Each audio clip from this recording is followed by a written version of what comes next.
Okay. Stop it. Let's just stop it. Craziness. You know how this goes. I gotta get the lights back up here. Get the crazy flashing to stop. There we go. Wow. Woo-wee. Hey, everybody.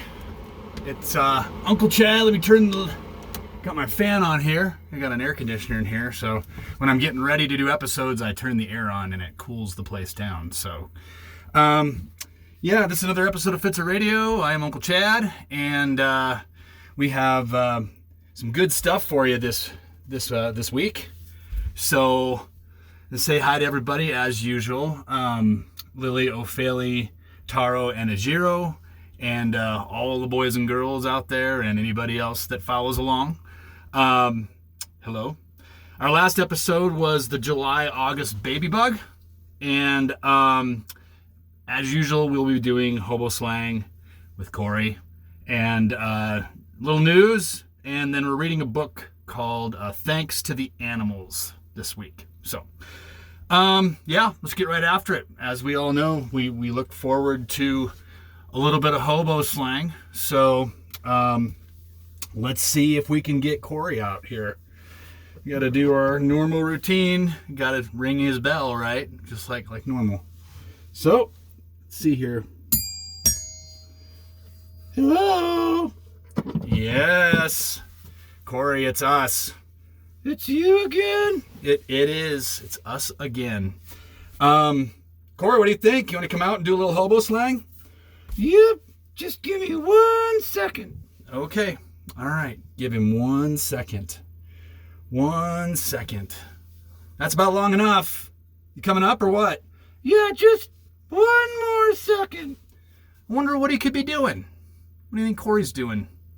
Corey, what are you doing? I'm coming, all right? Are you ready? Yes, we are definitely ready. Oh, no way. Yes way. Oh, boy. What do we got here, Corey? This is my new sleeping bag. All right. Sweet, dude. I am impressed. That really looks good on you. Wow.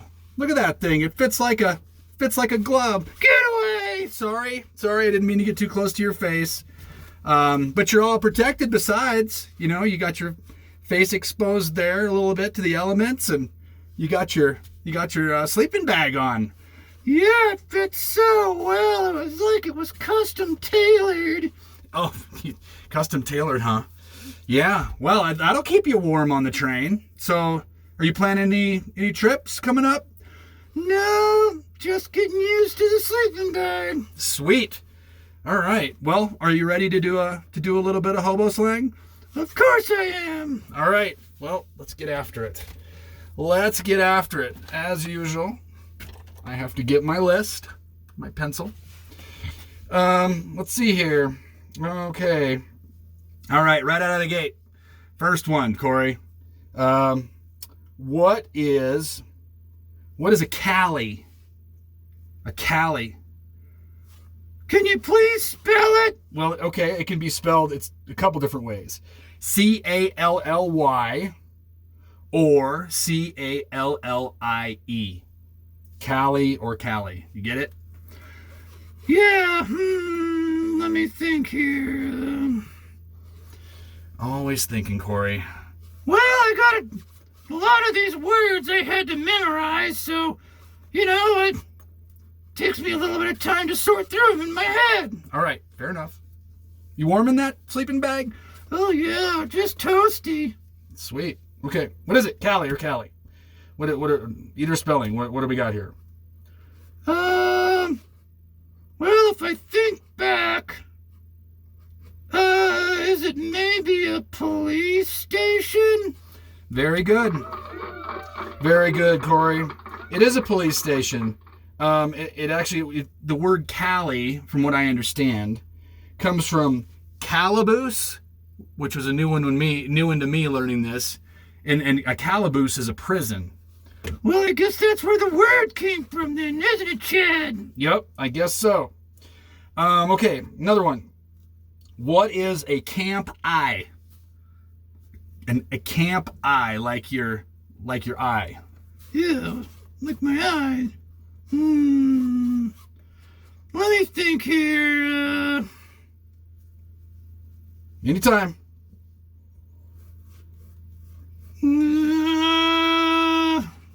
I don't know this one, Chad. Oh. Say what, Corey? Okay. You missed that one then, right? Yeah, I don't know it. Okay. A camp eye is the hobo who looks after the hobo jungle while others are away. What do you think about that? I should have known that. I knew that one. Dang it. All right. Well, it's over now. So, okay. All right. We're moving on, Corey. All right. Moving on. Okay. What's the next one gonna be? Well, I think you'll like it. It's kind of a good one. Okay. Are you ready? Of course. Okay. What is a candle eater? Who's a candle eater? Candle eater. A Russian? Oh, very good. Yes, a candle eater is a Russian. Why? I don't know. That's just what it says. I think it's kind of a funny name myself, a candle eater. Yeah, the candle eater. Who eats candles? Yeah, right? Okay, the next one. Candy job. What's a candy job? I think that's pretty easy. Is it a pleasant job? Yeah, it is. It says it's a pleasant or sweet job. Like man, that job's sweet. So if the beaus were like really into it, they'd be like, man, that's a candy job. I'm gonna go take that one. So you know what I mean? Yeah, I think I do. Okay, you ready for the next one? Yes, sir. Okay. What is a canned heater? A canned heater. Oh boy, canned heater. Do you think that bag makes you smarter? Well, I don't know. I mean, it keeps me warm and comfortable, so it's easier to answer your questions. Okay, so I guess it does make you smarter, really, right? Bravo. I think that's great. Yeah, I'm being sarcastic. Maybe a little. Okay. Let's see. A canned heater. Do you know what it is? Is it somebody who drinks like turpentine? Well, no, not necessarily, Corey.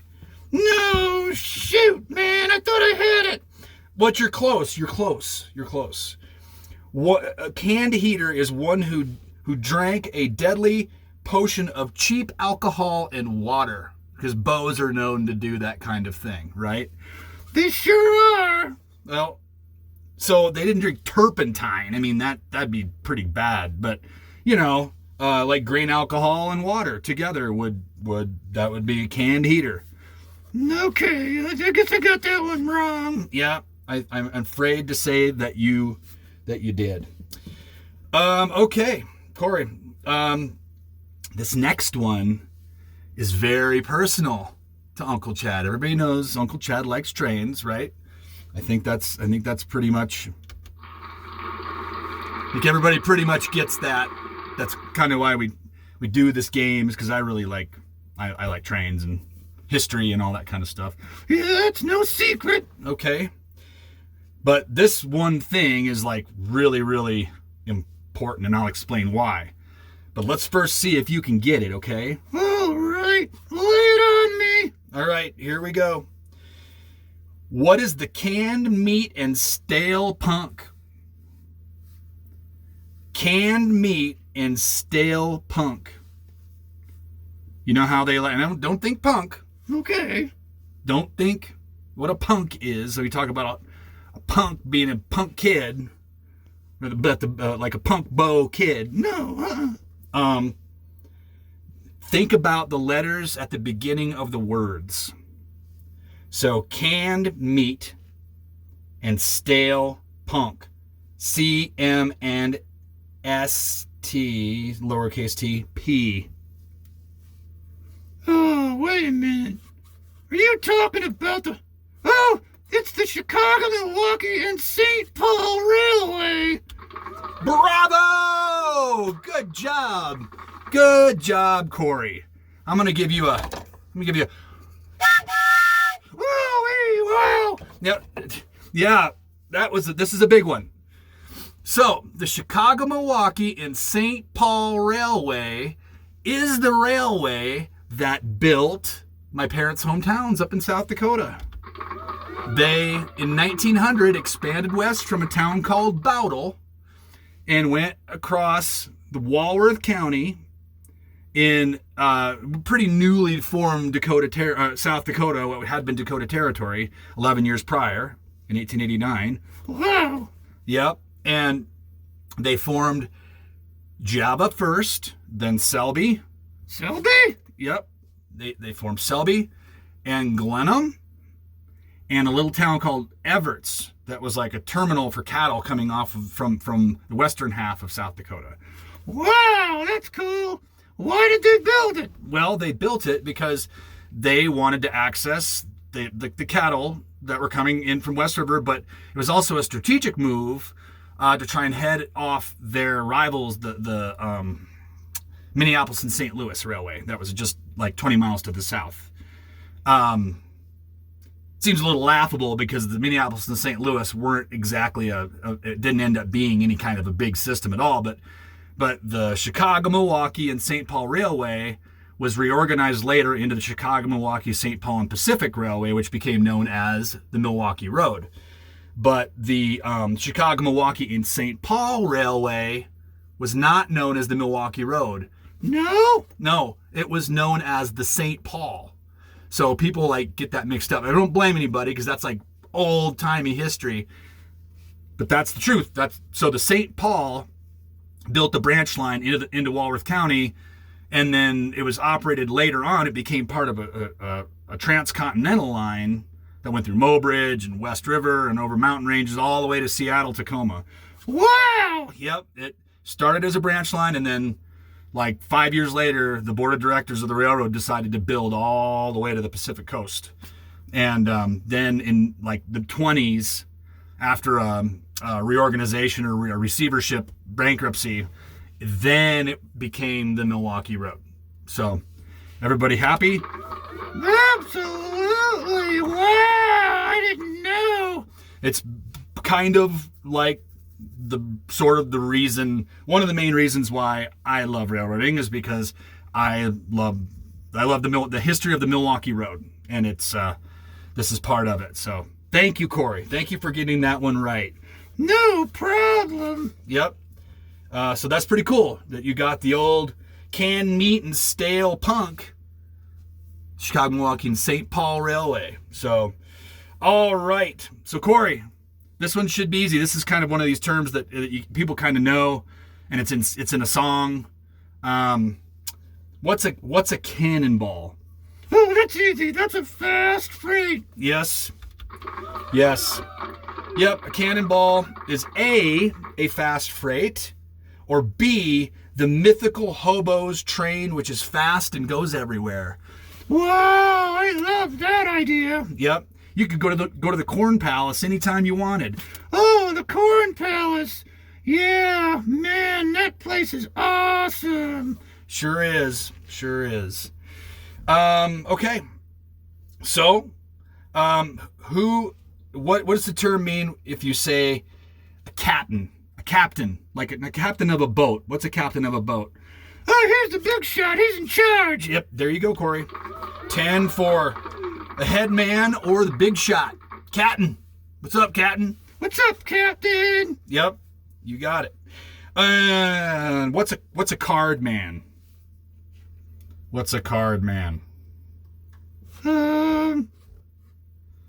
Card man.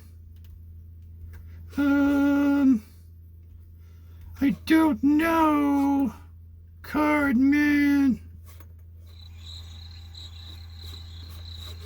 Why do you play that cricket sound? I'm just kind of messing with you. It just means that you're having a hard time, and like we're hearing crickets because you're taking quite a while to answer the question. Oh, okay. Card man. Is it somebody who plays cards? No, it's not somebody who plays cards, Corey. Oh, crap! I don't believe I didn't get this one. It's okay. A card man is a union man or hobo with a red IWW card. What an IWW card is, I don't know. Do you know? No idea. Okay. All right, one more. That was a hard one. I'm sorry. So here's the last one. What's a car knocker? Like a... Get away from me. Don't do that again. Sorry. I didn't mean to touch you, Corey, and get in your personal space. What's a car knocker?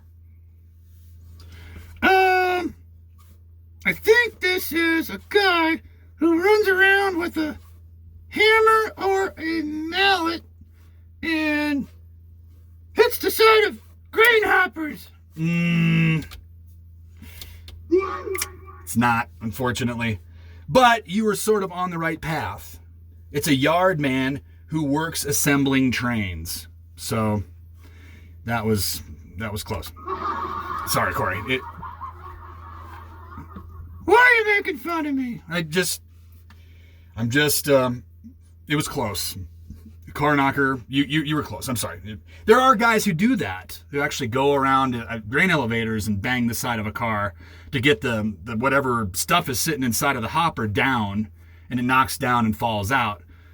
I guess maybe they could be called a car knocker. So maybe we'll just kind of split this one. I'm just not going to count it, okay?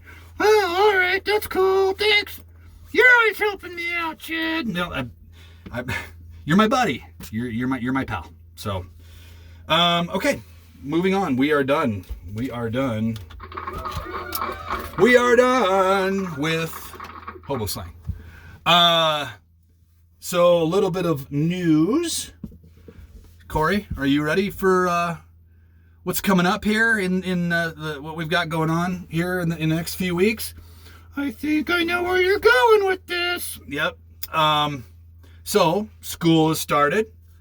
The girls are in schools respectively. Addie is now in high school, and Elena is still in middle school, and Jules is still in her grade school doing her thing.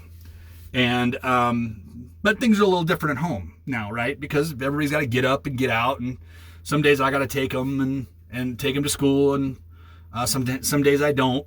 But you know, you got to get into a different rhythm when school starts. You know. Yeah, I bet. That sounds kind of hectic. Yeah, maybe a little bit. But it's settled. We all settle in. We settle in. So I got to tell you, Corey, we're under a week away from Northwestern University and University of Nebraska at Lincoln playing in Dublin, Ireland. That happens next Saturday, I think, in the morning. So, oh,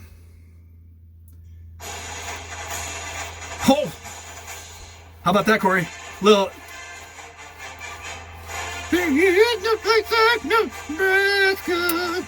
Good old Nebraska, yeah. Yeah, Corey, that's great. Why'd you stop? Well, I know we gotta keep going. I just love the Huskers. It's great.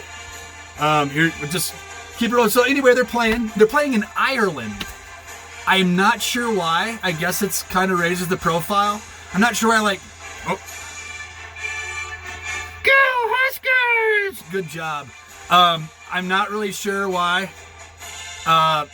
Notre Dame. Go Huskers! All right. I'm not really sure why, Notre Dame's not playing there. I mean, they're the Irish. Go Huskers! All right. We got to stop this. This is getting out of control. Okay. I know you love Nebraska. I mean, I do too. That's where I went to college. It's where I was born. So, you know, I'm always talking about it. That and trains and you, and it's a big deal. Yeah. I love football season. Yep, me too. But they're playing in Dublin, Ireland, Corey. That seems a little bit odd. I don't know why that got on the schedule, but it's the first game of the season. They used to have a game called the Kickoff Classic back in the day. And they'd have two schools that were like pretty hot from the year before, and they would play the first game of the year, and then nobody else played that weekend. And then the next weekend, it was first week, everybody played. So it's kind of going back to that, but they stopped doing that because like a whole bunch of schools started playing on that weekend, and then it got out of control. And it's like, well, you can't just add a weekend. Not everybody gets to play another weekend of football, because there's rules and stuff. So I don't know why they're playing like this again. And I don't know why they're playing in Ireland. Like I said, I think it's to raise the profile of the schools and the sport and all that. So, great. I'll take it. They just need to win. If they can't beat Northwestern, it's going to be a long season. If it's a long season, Scott Frost is probably getting fired. If Scott Frost gets fired, I don't know who they have in the hopper, who they think is going to come in there and change the program. So it's kind of bad. It's kind of like a lot is riding on this particular game in this season, and like it's time to bring it. It's time to bring it, Corey. Yeah, go Big Red. Yep, for sure. So anyway, speaking of Nebraska, because I here we are again. I'm on this subject. Guess where I was this week, Corey?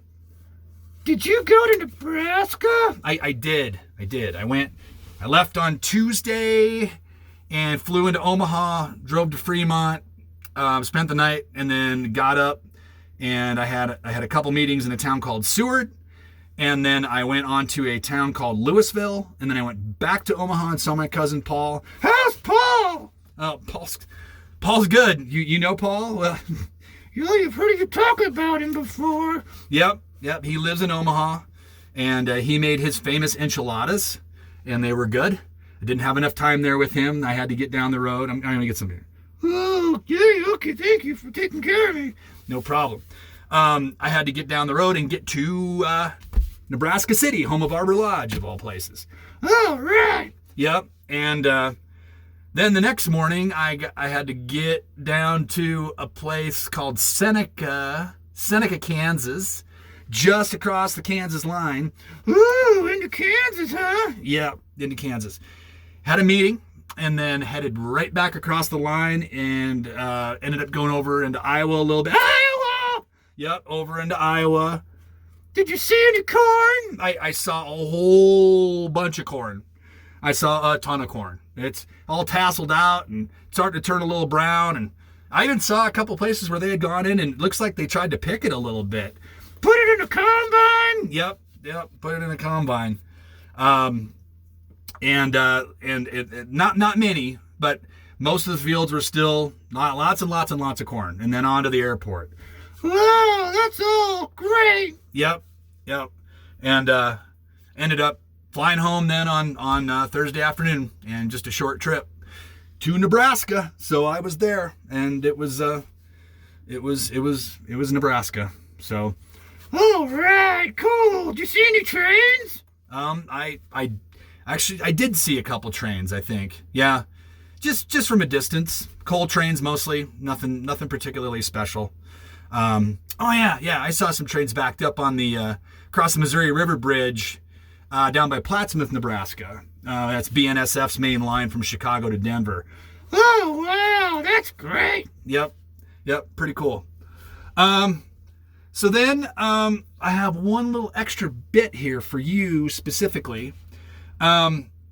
September 10th happens to be a full moon, and you want to know which moon it is? I mean, the traditional names for full moons, they all have like, you've got the full wolf moon and the full snow moon and the pink moon and the strawberry moon and sturgeon moon. But what we've got coming up September 10th is the full corn moon. No way! Yep, way. There's a moon named after corn, full corn moon. So I have a little bit of something special that I want to read We're not going to read on the 10th. We're going to read on the 4th. That's 2 weeks from now, but the 10th will follow that reading. So I'm going to read a book that's relevant for everybody that's interested in space. space. I work with space technology. You know, I sell high accuracy GPS signals onto agricultural machines. And so I pay attention a little bit about solar activity, sunspots, full moons, all this other stuff. That's great. Yep, it's great. So are you down with me doing a little bit of something, a special reading for your for the full corn moon on September 10th? Absolutely. Okay, perfect. Okay, so with that being said, let's move on. Let's move on to. Oh, whoops! Sorry. Yeah, if anybody didn't notice, this was the old baby bug that we read 2 weeks ago. It's gone now. Okay, so because I saw it down here by my book. Sorry, I neglected to show that before. I guess nobody really cares. Anyway, we are now reading Thanks to the Animals. Thanks to the Animals. See, there's a little infant or boy in between all these animals. I wonder what's going to happen in this book. Wonder what's going to happen. Is that light seriously that bright? Let's maybe. Should I turn it down a little bit? We're going to try that. Okay. Corey, you want to stick around and kind of hang out? I mean, you always have to look at the back of the book, right? So, I mean, is that big of a deal? No, I'll just hang out because I'm in my sleeping bag. Yep. All right. Corey. Cool, Corey. Okay. Let's see. I got to get situated here. Okay. Is that better? Thanks to the Animals. Get to reading. The little boy is surrounded by animals. Yep. Yes, he is. Corey's very observant. Okay, thanks to the animals. Winter had arrived. Zhu Tum worked for days preparing for the trip north with his family. He took apart their house near the shore and stacked the cedar logs on the big bobsled. Everyone helped. Hey, Corey, there's crows in here. Whoa! Easy. Yep, sorry. Crows, see? There they are. And a rabbit. They packed the family sled with his tools and with the meals and fish and vegetables harvested during the summer when the days were long. It was loaded to the very top with precious food, but Zhu Tum made sure there was room for his children to ride in the back. You guys all see? The light's not great, I'm sorry. You see that? Yeah. Cool. Look at that big sled. Everyone dressed in warm sealskin clothes for the long trip. It was time to go to their winter home in the deep woods. The horses pulled the sled slowly through the new snow. You see? Wow. Oh, look, they're all snug on that sled. Zhu Sap, who I think is that little boy. Zhu Sap was not yet walking, but he was a strong baby born in the spring. He rode on the sled with the other children. Get on there, Zhu Sap. Uh-oh, no way. As the shadows grew long, the older children slept, but then little Zhu Sap stood up and tumbled off the sled. Yeah, exactly. Oh, how Zhu Sap cried. His voice filled the sky. No way. Whoa, he looks pretty happy there. The animals of the forest were alerted by his crying. First to come were the beaver. They knew they had to keep him warm and dry, so they put their tails together and cradled Zhu Sap. Wow, isn't that cool? Oh, we got a bear coming. Zhu Sap still cried, so the moose came. Then the bear and the caribou and the deer, the fox and the wolf came too, and all the big animals lay together in a circle. Then the other smaller animals came, the raccoons, porcupines, rabbits, weasels, and mink. The muskrat and the squirrels and mice came too. They gathered and filled in the cracks between the big animals. At sunset, the owl came. Can you see? Can you see? All right. There we go. All right. Then the raven, crow, jay, duck, and a goose gathered to perch on top. Even a seagull came. What? This is crazy. Okay, wow. Dog pile, right? Yeah. Last came the great bald eagle who spread her wings over all the other birds and animals. Zeus Sap stayed warm. Look at that eagle. Majestic. Liberty. America. When Jutum arrived at his winter home, he knew something was very wrong. Zeus Sap was missing. Jutum quickly lit a fire for his family and then got them settled. Then he turned back to the trail to find his son. Go, Jutum, go. He traveled through the woods all night, and just at sunrise, he came to a big mound of snow. Resting on top was a great bald eagle. I knew you would come back for Zeus Sap, the eagle said. Jutum looked down and saw his son safely sleeping in a great pile of warm animals. Jutum thanked the animals one by one, and then he took Zeus Sap in his strong arms and went back to his family. All right. Whoa, yay, look at him. When they arrived that evening, there was feasting and dancing. What a celebration. Woo-wee, he's home. All right. And that was it. That's the book. That is the book. No one's laughing, Corey. No one's laughing. There we go. We're clapping. Yay! All right. Okay. All right. Let's turn this light up more. And we are just about done. But before that, I would like to announce that the next episode for the September 10th full corn moon, full corn moon, is going to be my first space book. All right, cool. Yes, sir. My first space book. Figured it was appropriate because we talk about the moon in here a little bit and some of the other heavenly bodies. So it's all good. It's all good. Figured it was appropriate. So we'll just kind of go with a corn space theme is what we're going to do. So, all right, with that, we go back to where we were in the very beginning. Appreciate you all for joining. Goodbye to Taro and Ijiro and Lily and Ophélie and all the kids out there and anybody else that's watching. So we're going to go back to this craziness.